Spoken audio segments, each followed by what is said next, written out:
RG Kar medical college কাণ্ড, মহিলা ডাক্তারকে শারীরিক অত্যাচার করে নৃশংসভাবে খুন। গোটা বাংলার মানুষ বুঝতে পারছে যে এই অত্যাচার করে খুনটা একটা লোকের কাজ নয়। গোটা বাংলার মানুষ বুঝতে পারছে, তবুও চেপে যাওয়া হচ্ছে। গোটা বাংলার মানুষ বুঝতে পারছে কাউকে আড়াল করার চেষ্টা হচ্ছে, কাউকে বাঁচানোর চেষ্টা চলছে, তবু সেই চেষ্টাটাই চলছে। আর এই বাংলার মানুষ আমরা মূর্খের মতন দেখছি। পুলিশ চিৎকার করছে, আর কেউ নেই, যদি কেউ থাকে আমরা দেখছি। পুলিশের কর্তারাও জানে যে কতটা মারাত্মক ভুল তারা করে চলেছে, এবং সেই ভুলগুলো আমরা খাতায় কলমে ধরিয়ে দিচ্ছি বলে পুলিশের যত রাগ হচ্ছে এই সোশ্যাল মিডিয়া এবং ইউটিউবারদের প্রতি। কারণ আমরা যুক্তি, তথ্য, প্রমাণ দিয়ে বাংলার মানুষকে আসল ঘটনাগুলোর দিকে তাকাবার সুযোগ করে দিচ্ছি, ভাবার রাস্তা করে দিচ্ছি। তাই পুলিশের যত রাগ এই সমস্ত ইউটিউবারদের বিরুদ্ধে। কারণ মেন স্ট্রিম মিডিয়া এত তলিয়ে ভাবেও না, বাঁচানোর চেষ্টা হচ্ছে। পোস্টমর্টেম যারা দেখেছেন, বিশেষজ্ঞ ডাক্তাররা বলছেন কোনোদিন এটা একজনের কাজ নয়। সবাই বুঝতে পারছে, দুঃখের সঙ্গে শুধু কলকাতা পুলিশ বুঝেও বুঝতে পারছেন কাদেরকে আড়াল করা হচ্ছে, কি তাদের পরিচয়। সবটা বলবো এই গুরুত্বপূর্ণ প্রতিবেদন শেষ অবধি দেখুন। আমি মানব, দা নিউজ বাংলায় আপনাদের স্বাগত জানাচ্ছি। এই মুহূর্তের খবর, আরজিকর কলেজের অধ্যক্ষ প্রিন্সিপালের পদ থেকে পদত্যাগ করলেন সন্দীপ ঘোষ। সবটা ম্যানেজ করে ফেলেছেন, যারা বলছে, অভিযোগ করছে, তারা বলছে ম্যানেজ করে অনেকটাই ফেলেছেন। কত তাড়াতাড়ি এই ডাক্তারি মহিলার ডেড বডি কত তাড়াতাড়ি পুড়িয়ে দেওয়া যায়, সেই চেষ্টাটা হাসপাতাল কর্তৃপক্ষ প্রথম থেকেই করেছে এবং তারা সফল। তাড়াতাড়ি এই ডেড বডিটা পুড়িয়ে দিয়ে কি হলো, ওই ডেড বডি থেকে অপরাধীদের প্রচুর চিহ্ন আগেই বিলুপ্ত করে দেওয়া হলো। কারণ এরপরে একটাই রাস্তা রয়ে গেল, পোস্টমর্টেম। এবং সেই পোস্টমর্টেম রিপোর্ট দেখেও অভিজ্ঞ ডাক্তাররা বলছেন কোনো রকমেই একজনের কাজ হতে পারে না। বিশেষজ্ঞ ডাক্তার দেখা করতে গিয়েছিলেন এই ডাক্তার মহিলার পরিবারের সঙ্গে। কি বলছেন সেই সুবর্ণ গোস্বামী বিশেষজ্ঞ ডাক্তার, তাকে আমরা সোজা সাপটা প্রশ্ন করেছিলাম, একেবারে সোজা সাপটা, সত্যি কি একজনের কাজ? ডাক্তার হিসেবে কি মনে হয়? একেবারে আরো কয়েকটা সোজা সাপটা প্রশ্ন নিয়ে সুবর্ণ গোস্বামী ডাক্তার কি বলছেন দেখুন ভালো করে। সুবর্ণদা, আপনি শুধু আমাকে বলুন, আপনি তো পোস্টমর্টম রিপোর্ট দেখেছেন। হ্যাঁ, পোস্টমর্টম রিপোর্ট দেখে একজন ডাক্তার বিশেষজ্ঞ হিসেবে কি মনে হচ্ছে, একজনের পক্ষে এই কাজটা করা সম্ভব? দেখুন, পোস্টমর্টম রিপোর্টে যেটা পরিষ্কার সেটা হচ্ছে যে মাল্টিপল ইনজুরি, মানে তার মাথার খুলিতে সামনে, মাঝখানে, দুই পাশে, পিছনে সমস্ত জায়গাতে রক্তক্ষরণ, তার হচ্ছে যে দুই গালে আঘাত, গলায় কামড়ের চিহ্ন, তার ঠোঁটে কামড়ের চিহ্ন, এবং যেটা হচ্ছে যে তার অন্যান্য থাইরয়েড যে কার্টিলেজ আমাদের গলায় যেটা থাকে সেটা ভাঙা, এপিগ্লটিস অর্থাৎ হচ্ছে যে আমাদের যেটা একদম গলার ভিতরে থাকে সেখানে পাংক্টেড উন্ড আছে, এবং যেটা হচ্ছে নিম্নাঙ্গে, তার যৌনাঙ্গে যা হচ্ছে যে আঘাতের চিহ্ন আছে, তাতে হচ্ছে যে হাইমেন রাপচার্ড আছে, এবং সেখান থেকে ওরা যে রক্তমাখা, যে সম্ভবত রক্তমাখা যে ফ্লুইডটা ওরা কালেক্ট করছে সেটা সম্ভবত সিমেন হবে, সেটার যা ওজন ওরা লিখেছে, মানে যে পরিমাণ পেয়েছে, সেটা সমস্ত দেখে এটা আমাদের অভিজ্ঞতা বলছে যে এটা একজনের পক্ষে সম্ভব নয়, এটা হচ্ছে যে অন্তত 3-4 জনের পক্ষে সম্ভব, অন্তত একাধিক লোক তো যুক্তই। সুতরাং মানে পোস্টমর্টম রিপোর্ট থেকে এটা পরিষ্কার। এই যে সিমেনের যে অংশটা রয়েছে ওখানে উল্লেখ, এটাকে কি বার করা যাবে যে একজনের সিমেন আছে না অনেকজনের সিমেন আছে? অবশ্যই অবশ্যই, এটা ডিএনএ অ্যানালিসিস করলেই বেরোবে। তবে অভিযুক্তদের হচ্ছে যে মানে সিমেনটা দিয়ে বেরোবে, আর অভিযুক্তদের সবাইকে দ্রুত মেডিকেল করানোটা দরকার। পুলিশ কেন সময় নষ্ট করছে আমরা বুঝতে পারছি না। সময় নষ্ট করলে প্রমাণ লোপাট হয়ে যায়। আমরা হচ্ছে যে ইতিমধ্যেই পুলিশ পেয়েছে একজন পিজিটি, তার নখের মধ্যে ওই মেয়েটির স্কিন পেয়েছে, সেটা ফরেন্সিক রিপোর্টে এসছে, এবং আরো যাদের নাম ঘুরে বেড়াচ্ছে তাদেরকে অবিলম্বে, আজকেই, অলরেডি দেরি করেছে পুলিশ। এই হচ্ছে যে আমাদের সেটাই প্রশ্ন যে কেন দেরি করছে, কাকে চাপা দেওয়ার চেষ্টা করছে, সেটা যদি না করে দ্রুত যদি ওদের মেডিকেল টেস্ট করানো হয়, ডিএনএ মেলানো হয়, তাহলে হচ্ছে যে তাদের শরীরে আঘাতের চিহ্ন পাওয়া যেতে পারে, তাদের মেয়েটির চুল বা নখে মানে স্কিনের অংশ পেতে পারে নখে, অন্য আরো অনেক কিছু প্রমাণ পাবে। কিন্তু যত দেরি করবে তত হচ্ছে এই প্রমাণগুলো চলে যাবে। এটা কদিনের মধ্যে ম্যাক্সিমাম করাতে হবে? ম্যাক্সিমাম বলে কিছু কথা নয়, অ্যাজ আর্লি অ্যাজ পসিবল। এটা বুঝতেই পারছেন, তারাও চেষ্টা করছে প্রমাণ লোপাট করার, তারাও চেষ্টা করছে সাবান দিয়ে বারবার হাত মানে শরীর ধোবার, যাতে কোনো চিহ্ন না থাকে। অপরাধীরা তো সেটা করবেই, ফলে সেই সুযোগ অপরাধীদের দেওয়া প্রমাণ লোপাট করার, এইটা হচ্ছে যে পুলিশ বড় দেরি করছে। এবং সেই জন্য, এবং আরজি করের অধ্যক্ষ কিন্তু সবটাই জানেন, কারা যুক্ত কারা না যুক্ত সবটা জেনে হচ্ছে যে উনি চেষ্টা করছেন। উনি পদত্যাগ করে পালানোর চেষ্টা করলেও আমাদের দাবি হচ্ছে ওনাকে হেফাজতে নিয়ে অবিলম্বে জেরা করতে হবে, তাহলে সব নামগুলো বেরিয়ে আসবে। এই মেয়েটির শরীর থেকেও কি অপরাধীদের চিহ্ন পাওয়া সম্ভব? মেয়েটির শরীর থেকে অপরাধীদের চিহ্ন পাওয়া অবশ্যই সম্ভব ছিল, কিন্তু যা যা ওরা পেয়েছে তাতে হচ্ছে পিউবিক হেয়ার, সেখানে কম্বিং অর্থাৎ চিরুনি চালিয়ে ফরেন হেয়ার কিছু কালেক্ট করেছে, তার স্যাম্পেল নিয়েছে। কিছু যে ভ্যাজাইনাল ফ্লুইড, ভ্যাজাইনার ভিতর থেকে যেটা নিয়েছে, যোনির ভিতর থেকে যে তরল নিয়েছে, তার মধ্যে সিমেন্টও নিশ্চয়ই আছে। কজনের সিমেন্ট সেটা বোঝা যাবে। এখন এটাও হতে পারে যে বোঝা যাচ্ছে না যে সকলে মিলে ধর্ষণ করেছে, নাকি একজন দুজন ধর্ষণ করেছে, বাকিরা অন্য কেউ খুন করেছে, কেউ একটা হয়তো হচ্ছে যে সাহায্য করেছে হাত বা মুখ ধরতে। এই যে পুরো ব্যাপারটা তো বোঝা যাচ্ছে না, ফলে শুধু সিমেন্ট দিয়েই সবটা ব্যাখ্যা করা যাবে না, বাকি অন্যান্য কিছু গুলোও দেখতে হবে। আপনাকে একটা মেয়েটিকে যেহেতু তড়িঘড়ি হচ্ছে যে দাহ করে দেওয়া হয়েছে তার শরীর, সেই জন্য যেটা হচ্ছে যে এর থেকে বেশি কিন্তু হচ্ছে যে পাওয়া যাবে না। আরো যা যা পাওয়া যেত সেইটা পাওয়া যাবে না। তড়িঘড়ি হচ্ছে যে পুলিশি প্রহরায় হাসপাতালের এর অতি সক্রিয়তায় এটা করে দিয়েছে। শোভনবাবু, লাস্ট আপনাকে একটা প্রশ্ন করবো, যেটা হয়তো মানে ডাক্তারি প্রফেশনের পক্ষে অত্যন্ত লজ্জার। আপনার মনে একদম বাইরে গিয়ে, এটা তো পুলিশের তদন্তের ব্যাপার, কোথাও কি মনে হচ্ছে যে ইন্টার্ন ডাক্তারও থাকতে পারে? সেটা তো হচ্ছে যে পুলিশই বলতে পারবে, তবে হচ্ছে যে কাউকেই সন্দেহের বাইরে রাখার কথা না। ওই রাত্রে যারা ডিউটি করেছিল, যারা ওই ওয়ার্ডে গেছিল, প্রত্যেককে মেডিকেল টেস্ট করা এবং হচ্ছে যে জেরা করা উচিত দরকার। এবার আসে ঘটনায়। শুনিয়ে নিলেন, এটা কখনোই একজনের কাজ নয়। তবু হাসপাতাল কর্তৃপক্ষ এবং পুলিশ এটা এই সঞ্জয় রায়, সিভিক পুলিশ কর্মী, তার ঘাড়ে চাপানোর চেষ্টা করছে। আদতে তদন্ত যদি ঠিকঠাক করা হতো, তাহলে এটা আপনারা বুঝতে পারতেন যে এই যে সিভিক পুলিশ সঞ্জয় রায়, আদৌ তার কোনো অ্যাক্টিভিটি এই ঘটনায় আছে কিনা সেটাও প্রশ্নের বিষয়। এমন তো নয় যে এই সিভিক পুলিশকে দিয়ে এই ডেড বডিটা অন্য জায়গায় পাচার বা ডিসপোজ করার চেষ্টা হচ্ছিল। এই ডাক্তারি মহিলা যাকে অত্যাচার করে খুন করা হয়েছে, তার শরীরে সিমেন্ট পাওয়া গেছে এবং কলকাতা পুলিশের পুলিশ কমিশনার বিনীত গোয়েল বলছেন এটা সবটাই ভুলভাল, মোটেও 3-4 জনের সিমেন্ট পাওয়া যায়নি। অভিজ্ঞ ডাক্তারের কথা শুনলেন, সিমেন্টের যা লোড তাতে এটা একজনের পক্ষে সম্ভব নয়, আরো 3 থেকে 4 জন ছিল। বিনীত গোয়েল আইপিএস কি জানে না? জানে, তবু জেনেও চেপে যাওয়ার চেষ্টা করছে। কিন্তু অফিসিয়াল রিপোর্টটা আগে আপনাদের দিয়ে দিই। কলকাতার পুলিশ কমিশনার বিনীত গোয়েল বলছেন সব রটনা, কাউকে আড়াল করা হচ্ছে না। কাউকে কি আড়াল করা হচ্ছে না? তাহলে 2-3 জন ইন্টার্ন যারা এখন আর হাসপাতালে আসছে না, পালিয়ে গেল, তাদের সন্ধান করে তাদের কেন ডেকে জেরা করা হচ্ছে না? যেটুকু আমরা জানতে পেরেছি, রাতে তার সঙ্গে যে 4 জন খাবার খেয়েছিলেন, অনলাইনে খাবার অর্ডার করে এনেছিলেন ওই যুবতী চিকিৎসক, যার সঙ্গে খাবার খেয়েছিলেন, সেই 4 জনকে ডেকে তলব করা হলো। পুলিশের কি করা উচিত ছিল? ওই দিন যারা ওর সঙ্গে ডিউটি করছিলেন ওখানে যেতে পারেন, প্রত্যেকের শারীরিক পরীক্ষা করা উচিত ছিল। শারীরিক পরীক্ষা করলেই তারা ধরা পড়ে যেত যে কারা কারা এই অত্যাচারের সঙ্গে যুক্ত। বিনীত গোয়েল কলকাতার পুলিশ কমিশনার, এটা কি জানেন না? আমার মতন একজন সাধারণ মানুষ জানে, পুলিশের প্রথম কাজ ছিল যারা ওই দিন ডিউটি রোস্টারে যাদের নাম ছিল প্রত্যেকের শারীরিক পরীক্ষা করলেই এই 3-4টে কালপ্রিটকে ধরা যেত হাতে নাতে। পুলিশ করেনি। হাসপাতাল কর্তৃপক্ষ, এই যিনি আজকে অবসর নিলেন অধ্যক্ষ সন্দীপ ঘোষ, তিনি চেষ্টা করলেন, একটাই চেষ্টা করলেন, এই মহিলার পোস্টমর্টেম আর যাতে কোথাও না হয়, তাড়াতাড়ি, কত তাড়াতাড়ি এই মহিলার দেহ পুড়িয়ে দেওয়া যায় সেই চেষ্টা করলেন। পুলিশ এবং হাসপাতাল কর্তৃপক্ষ সকালে এসে জানিয়ে দিল মহিলা আত্মহত্যা করেছে, ডাক্তার আত্মহত্যা করেছে। যার চোখ থেকে রক্ত বেরিয়েছে, নাক থেকে রক্ত বেরিয়েছে, হাড় শরীরের ভাঙা, নিচের বস্ত্র নেই, তার সে নাকি আত্মহত্যা করেছে। হাসপাতাল কর্তৃপক্ষ এবং পুলিশ রটিয়ে দিল। কাকে আড়াল করার চেষ্টা করছেন? নির্মল মাঝি, তৃণমূলের নেতা, নাকি 2 ঘন্টা ধরে গিয়ে বসে রইলেন।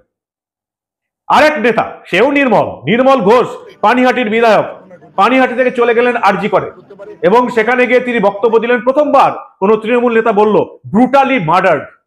তারপর থেকে আর নির্মল ঘোষকে খুঁজে পাওয়া যাচ্ছে না, তিনি একটা শব্দও বলছেন না। কি কারণে? ওই দিন ওখানে কারা ডিউটি করছিলেন? পুলিশ কেন তাদের ডাক্তারি পরীক্ষা করছে না? বিশেষজ্ঞ ডাক্তাররা বলছেন যত দেরি হবে তত এই তদন্তের আর কিছুই পাওয়া যাবে না। নির্মল ঘোষ না বললে জানতেই পারতাম না ব্রুটালি মার্ডার হয়েছে। তারপর থেকে তিনি চুপ করে গেছেন কেন? হঠাৎ করে রাজ্যের মুখ্যমন্ত্রী মমতা বন্দ্যোপাধ্যায় বললেন দোষীকে ফাঁসি দিতে হবে সঞ্জয় রায় সিভিক পুলিশ গ্রেপ্তার হওয়ার পরেই। তার কিছুক্ষণ পরেই অভিষেক বন্দ্যোপাধ্যায় বললেন এনকাউন্টার করতে হবে। অবিশ্বাস্য ব্যাপার না? একজন সিভিক পুলিশের বিরুদ্ধে এত রাগ, নাকি কাউকে আড়াল করার চেষ্টা চলছে? পরিষ্কার বলি আপনাদের, যে পরিষ্কার ঘটনাটা এই বাংলার মানুষ বুঝতে পারছে না, এই বাংলার মেনস্ট্রিম মিডিয়া বুঝতে পারছে না। দুটি কারণে এত লুকোছাপা এবং আড়াল করার চেষ্টা চলছে। প্রথম কারণ, এই ঘটনার সঙ্গে যতদূর সম্ভব মনে হচ্ছে কোনো বড় কোনো নেতার ছেলেপুলে জড়িত আছে। এক নম্বর কারণ কি, এই নেতার সঙ্গে কোনো বড় নেতার ছেলে পুলে আত্মীয় জড়িত আছে, তাই চেপে যাওয়ার চেষ্টা। এবং দু নম্বর, অত্যন্ত ভাইটাল যেটা, এই ঘটনার সঙ্গে হয়তো সম্ভাবনার কথা বলছি, একেবারে সম্ভাবনার কথা বলছি, অফিসিয়ালি পুলিশ জানিয়ে দিয়েছে যে এই নিয়ে কোনো কিছু চাপা হচ্ছে না। আনঅফিসিয়ালি বলছি, যেটা আমি বলছি। দু নম্বর, সম্ভবত এই ঘটনার সঙ্গে কোনো ইন্টার্ন ডাক্তার জড়িত আছে, যা ধর্ম অন্য ধর্মের কেউ জড়িত আছে, বা একসঙ্গে যে দুটো কারণ আপনাদের বললাম দুটোই একসঙ্গে ঘটেছে। এই ঘটনার সঙ্গে কোনো বড় নেতার ছেলেপুলে আত্মীয় জড়িত আছে এবং অন্য কোনো ধর্মের কেউ জড়িত আছে, তাই এত চেপে যাওয়ার চেষ্টা, যাতে এই ঘটনা বিস্ফোরণ না হয়। কিন্তু কিছু করার নেই, কারণ গোটা সিস্টেম এটার বিরুদ্ধে। হাসপাতাল, পুলিশ সবাই চাপতে চায়। খুব মুশকিল এখান থেকে আসল তদন্ত বের করে নিয়ে আসা। এবং যারা আন্দোলন করছেন তাদেরকেও বড় পদ বা পরীক্ষায় পাশ করে দেবার লোভ দেখানো হচ্ছে না, সেটারও কোনো গ্যারান্টি নেই। দু তিনটে ভিডিও ভাইরাল হয়ে গেছে ইতিমধ্যেই। জিবি মিটিং এ কি আলোচনা হয়েছে এবং তাতে এই অধ্যক্ষ সন্দীপ ঘোষের নিজের ডাক্তাররা কি কি করেছে সেই ভিডিও এখন ভাইরাল। ছোট্ট করে একবার শুনুন আপনারা। সন্ধ্যে 6টা নাগাদ একটা জিবি মিটিং হয়, যেখানে বিভিন্ন মেডিকেল কলেজের প্রায় 100 থেকে 150 জন সবাই ছিল। এখানে পিজিটি, এসআর, আমরা যারা পাস করে গেছি তারা, আমরা যারা মেডিকেল কলেজে আন্দোলনগুলো করেছিলাম, সেই মানে অনিকেত, সর্বাশিস, সত্যদীপ, অর্ণব সবাই ছিল, মানে আমরাও ছিলাম। প্রত্যেকের কলেজ ডিভিশন করে করে বসিয়ে সবাইকে নিয়ে আরজি করের একটা বডি, যেটা মোটামুটি 6-7 জন, তারা মাঝখানে এসে কি কি আলোচনা হয়েছে এবং কি হয়েছে সেটা নিয়ে ডিসকাশন চলছিল। এই ডিসকাশনটার পর বিভিন্ন সাজেশন এবং প্রশ্ন নেওয়া হয় এবং ওদের কাছ থেকে বিভিন্ন উত্তর বা পার্সপেক্টিভ জিজ্ঞেস করা হয়। সেখানে যতবার এই কথাটা বলা হয় যে প্রিন্সিপালের পদত্যাগ চাই, তার কারণ এই যে ঘটনাটা ঘটেছে এটা সোজা আঙুলে ঘি উঠান নয়, এটা আঙুল বেঁকিয়ে তুলতে হবে। এবং এই ঘটনাটা এইভাবে ডেফিনেটলি যে কালো জামা পরা হাফ হাতা শার্ট পরা লোকটাকে দেখানো হয়েছে যে ভীষণভাবে চুলদাড়ি কামিয়ে গুছিয়ে এসছে, আর যাই হোক সেটা যেটা স্কেপগোটিং, এটার সম্বন্ধে একটা ডেফিনেটলি আমরা প্রত্যেকেই মানে উই আর সাসপেক্টিং যে মানে he is not the suspect at all. এবং কিছু সিসিটিভি এভিডেন্সেস আছে, কিছু ডিসক্রিপেন্সিজও আছে, কারণ করিডোরটায় কিন্তু আমাদের কোনো ইয়ে নেই। এই গ্রুপটায় আমি ভয়েস রেকর্ড পাঠাচ্ছি, ফলে আমি তাই জানিয়ে রাখছি তোমাদের, মানে আমরা সবাই জানি ওই ডিআরটিভি করিডোরে কিন্তু আমাদের কোনো সিসিটিভি নেই। উই হ্যাভ মানে সিসিটিভি একদম প্রাইমারিলি একদম এন্ট্রান্সের মুখে, আমাদের আরসিইউ সামনে থেকে ব্রঙ্কোস্কোপি রুমের মুখ অবধি। নেফ্রোর গেটটার সম্বন্ধে কারোর কোনো ধারণা নেই, ওই গেটটা সিকিউরিটি গার্ডকে দিয়েই খোলানো যায়, ফলে ডেফিনেটলি আমরা এই ব্যাপারে আর কিচ্ছু জানি না, এই ঘটনাটা একজনের না 3 জনের, এবং যাকে ধরা হয়েছে সে আদৌ প্রাইমারি সাসপেক্ট কিনা। কিন্তু প্রশাসন বা অ্যাডমিনিস্ট্রেশন এই বিষয়টাকে যেভাবে ধামাচাপা দেওয়ার চেষ্টা করছিল বা যা অ্যাটিটিউড ছিল, সেটা থেকে বোঝা যাচ্ছিল অ্যাডমিনিস্ট্রেশনের মধ্যে জড়িয়ে আছে। তা বিশেষজ্ঞ ডাক্তাররা বলছেন একজনের পক্ষে সম্ভব নয়, ফরেনসিক বিশেষজ্ঞরা বলছে একজনের জন্য সম্ভব নয়, পুলিশ আর হাসপাতাল কর্তৃপক্ষ বলছে ওকে ধরা হয়েছে সিভিক পুলিশ। কাকে আড়াল করার চেষ্টা হচ্ছে? কাকে? সেই বিশেষ ব্যক্তিটি কে? কাদের আড়াল করার চেষ্টা করছে? কোনো বড় রাজনৈতিক নেতার ছেলে পুলে আত্মীয়, নাকি অন্য ধর্মের কোনো ইন্টার্ন ডাক্তার, কাদের আড়াল করার চেষ্টা চলছে? এই যাদের আড়াল করার চেষ্টা চলছে তারা কি প্রকাশ্যে আনা হবে? তাদের কলকাতা পুলিশ কি তাদের প্রকাশ্যে আনতে পারবে? তৃণমূলের যেসব নেতারা এখনো তাদের দলকে সাপোর্ট করে যাচ্ছেন তাদের মেয়েদের কি হবে? তাদের মেয়েরাও এভাবে অত্যাচারিত হবে কোনোদিন না কোনোদিন, এবং সেখানে তারাও খুঁজে বেড়াবে যে কারা চেপে যাচ্ছে। এই যে পুলিশ কর্তারা এই বাংলায় থাকলে তাদের মেয়েদেরও এই হাল হতে পারে। যে সমস্ত বাঙালি এখনো তৃণমূলকে সাপোর্ট করে যাচ্ছেন এই ঘটনায়, তাদের মেয়েরা সুরক্ষিত তো? তাদের মেয়েদের ঘটনা হলেও কিন্তু এভাবেই চেপে যাওয়ার চেষ্টা হবে, এভাবেই হবে। ঠিক যেভাবে তৃণমূল নেতার ছেলের জন্মদিনে মহিলাকে, নাবালিকাকে অত্যাচার করে মারা হলো এবং তাড়াতাড়ি তার লাশ লোপাট করে দেওয়া হলো, পুড়িয়ে দেওয়া হলো, ঠিক একই কাণ্ড এবারেও ঘটলো সবার চোখের সামনে দিয়ে। পোস্টমর্টেম রিপোর্ট হয়েছে, পোস্টমর্টেমের রিপোর্ট দেখে অনেক কিছু আসছে, এবং প্রথম রিপোর্ট হচ্ছে 3-4 জন মিনিমাম। কারা এরা? ছাত্রদের দাবি সিসিটিভি ফুটেজ দেখাতে হবে, পুলিশ দেখাতে চাইছে না। যিনি মারা গেছেন তার বাড়িতে পুলিশ পাহারা চলে গেছে, এবং অদ্ভুতভাবে কেন্দ্রীয় প্রতিমন্ত্রী সুকান্ত মজুমদারকে আটকানো হচ্ছে। কেন সুকান্ত মজুমদারকে কেন আটকানো হবে? তার বাড়িতে পুলিশ পাহারা কেন? জিবি মিটিং এর বাইরে পুলিশ পাহারা কেন? কেন পুলিশ এতটা আতঙ্কিত এই ঘটনা চাপতে? কেন?